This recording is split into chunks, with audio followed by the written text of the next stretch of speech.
Ուրեմն սա վարանցով փոքր հեկի ձկնուղին է, որը մի հատ բազմաստիճան շոր համակարգ է, ձեր ներքևից բարձանում է, հետո ձեր շարունակվում է, պտտվում, նորից գալիս է այս կողմ ու ձեր բարձանում ենք դեպի գետը, բայց ինչպես տեսնում եք, ձկնուղին ամբողջովին չոր է, հիմա նայենք թե ինչն է պատճառը։ Այստեղ, եթե տեսնում եք, այս ավագի գերանով փակված է ձկնուղու մուտքը, որը կլորանցք է փաստորեն, որպես ձկնուղու մուտքը նախատեսված, որը գերանով այս պահին փակված է։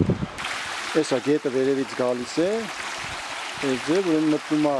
այս հատվածով ու գնում է դեպի հեկի խողովակ։ Ձկնուղին արդեն մենք նկարեցինք տեսակ ամբողջովին չոր է, ու այստեղ ուղղակի ճեղքերով որոշ քանակությամբ ջուր է բաց անցնում, որը որպես դեպի փող կայ այս հատվածով իջնում է դեպի ներքև, որը ըստ էության արդեն ջրաքանակչու է, գետը ըստ էության ոչնչանում է։ Նայենք ներքևում գետը ամբողջովին չոր է։